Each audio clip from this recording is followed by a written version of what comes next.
Assalamualaikum warahmatullahi wabarakatuh. Selamat pagi anak-anak sekalian. Bagaimana kabarnya semua? Baik, alhamdulillah kalau semuanya sehat. Ibu harap semuanya tetap senantiasa menjaga selalu kondisi kesehatannya. Langsung saja ibu buka pembelajaran kita dengan mengucapkan Bismillahirrahmanirrahim. Pertama-tama, marilah kita panjatkan puji syukur kepada Allah Subhanahu wa Ta'ala karena telah memberikan rahmat kesehatan dan juga keselamatan sehingga kita dapat berkumpul dalam melaksanakan pembelajaran pada pagi hari ini. Nah, untuk itu, sebelum kita memulai pembelajaran di hari ini, alangkah baiknya kita bersama-sama membaca doa terlebih dahulu. Berdoa dimulai. Berdoa selesai. Langsung saja di sini ibu akan mengecek kehadiran kalian satu persatu ya. Muhammad Amin, Siti Nurhadiana, Muhammad Yusran, Hera Aryani, Nur Fadlia, Suardi.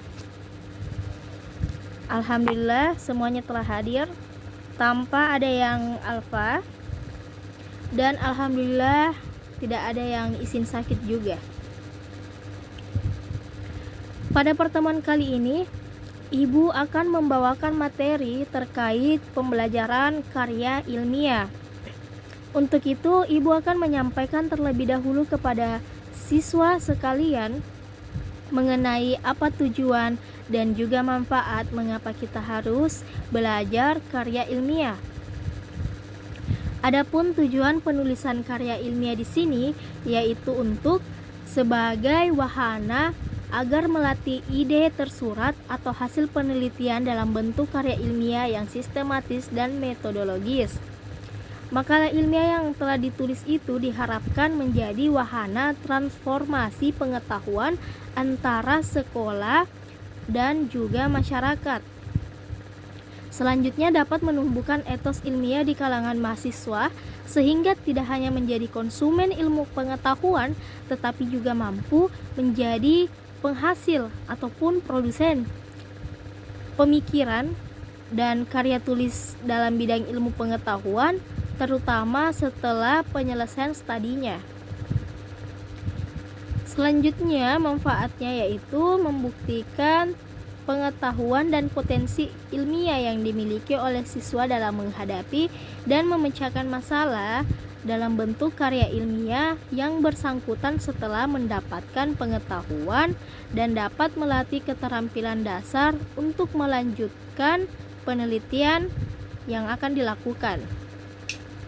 Sedangkan manfaat penulisan karya ilmiah sendiri yaitu untuk melatih dan juga mengembangkan keterampilan membaca yang efektif, melatih untuk menggabungkan hasil bacaan dari berbagai sumber, mengenalkan dengan kegiatan kepustakaan, meningkatkan pengorganisasian fakta maupun data secara jelas dan sistematis, memperoleh kepuasan intelektual, memperluas cakrawala ilmu pengetahuan, dan sebagai bahan acuan penelitian pendahuluan untuk para peneliti.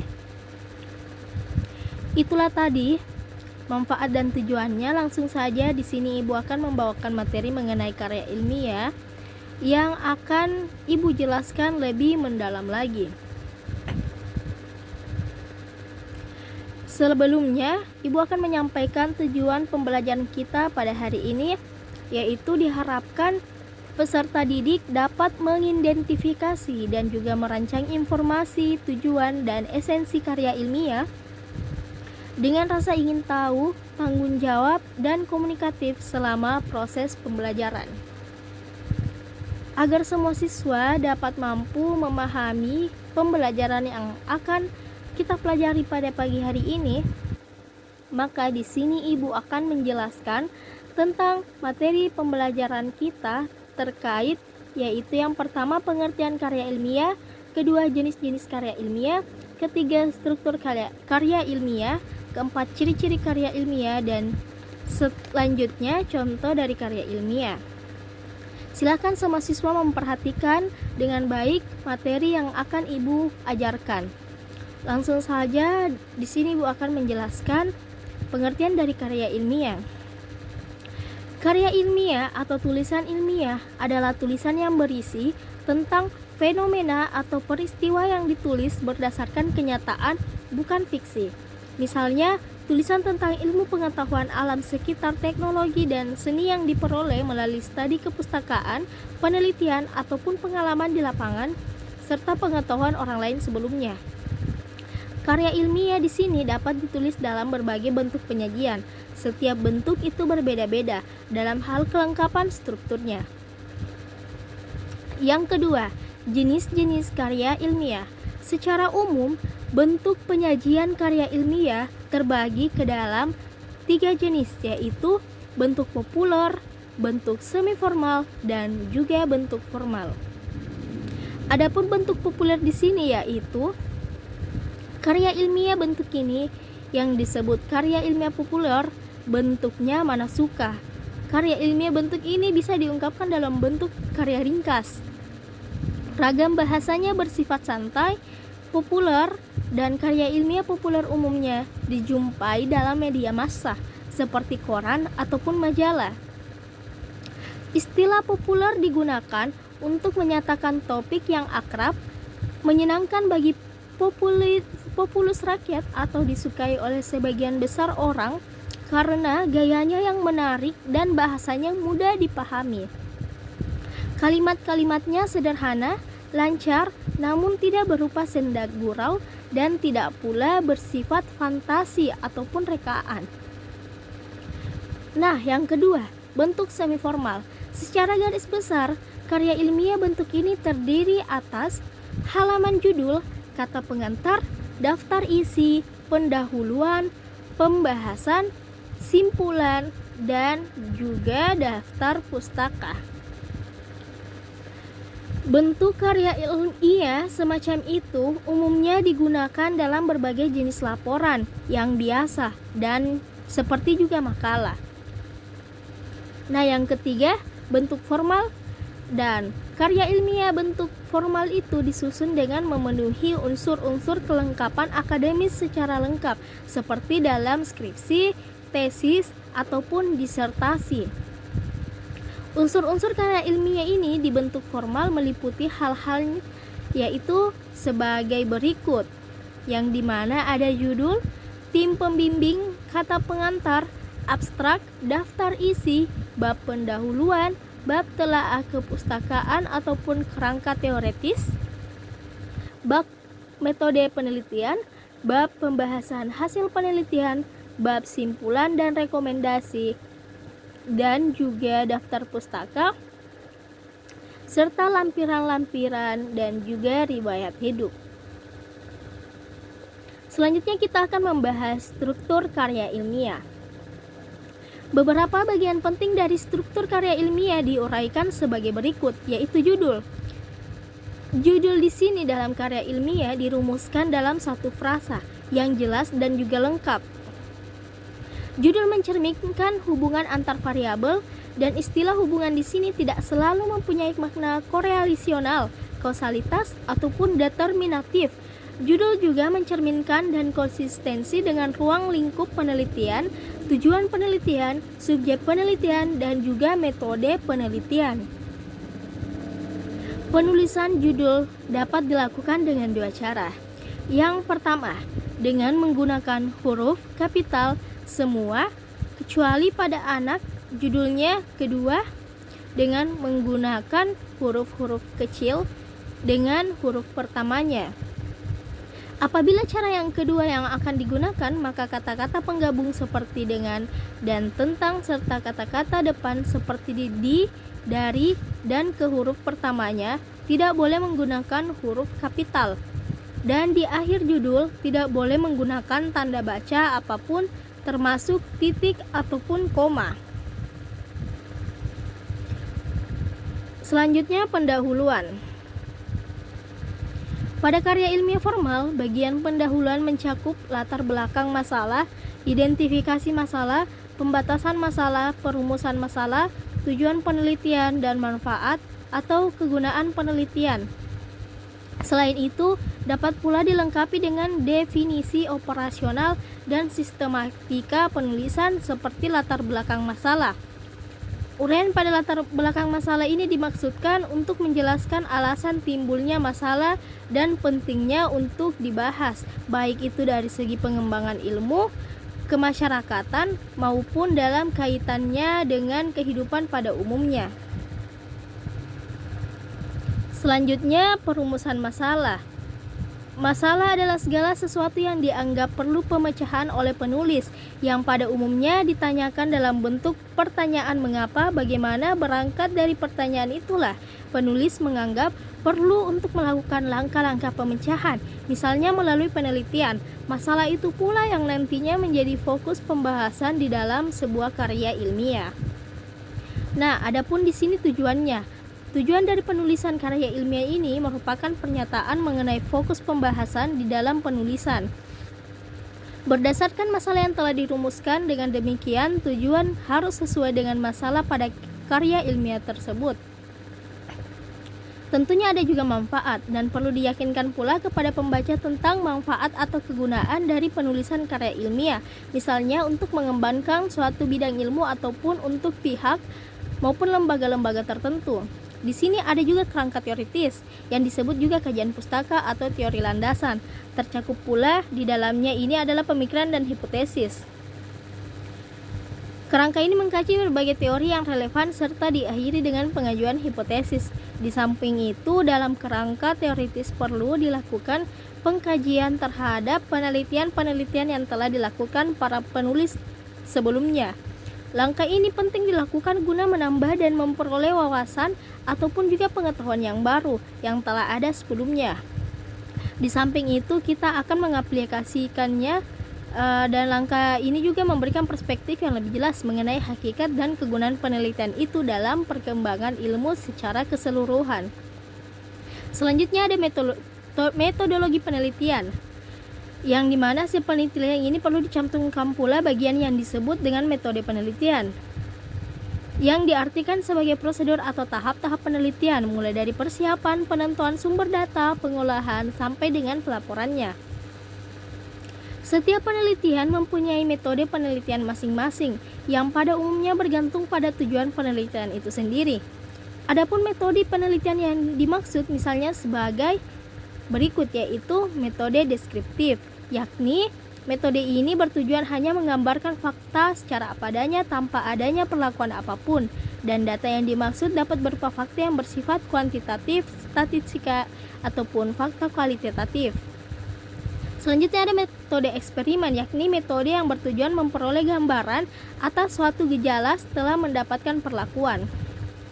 Selanjutnya ada metode penelitian kelas, yakni penelitian ini tujuannya untuk memperbaiki persoalan-persoalan yang terjadi pada kelas, misalnya tentang motivasi belajar dan prestasi belajar siswa dalam kompetensi dasar tertentu.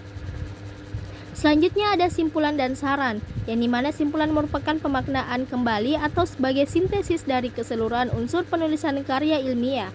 Simpulan merupakan bagian dari simpul masalah pendahuluan, kerangka teoritis yang mencakup di dalamnya hipotesis, metodologi penelitian, dan temuan penelitian.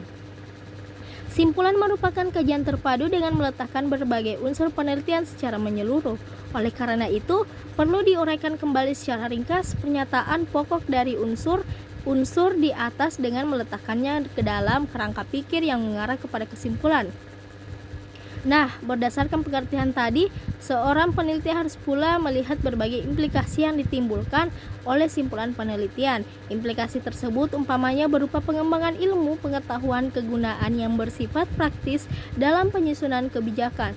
Hal tersebutlah kemudian dituangkan ke dalam bagian yang disebut rekomendasi ataupun saran.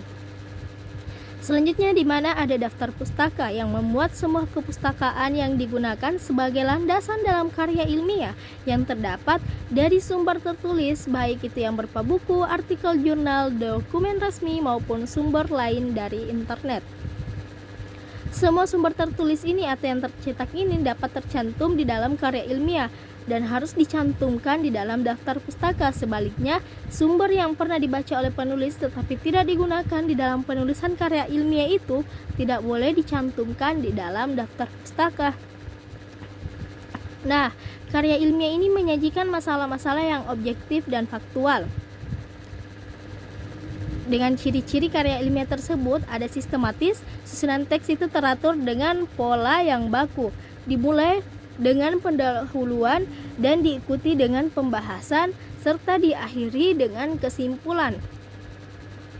Selanjutnya logis. Isinya dapat dipahami dan dibenarkan oleh akal sehat, antara lain didasari oleh hubungan sebab akibat.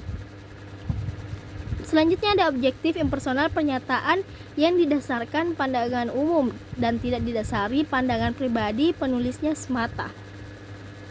Selanjutnya cirinya itu faktual. Kebenaran di dalamnya, kenyataan sesungguhnya tidak imajinatif. Mengapa?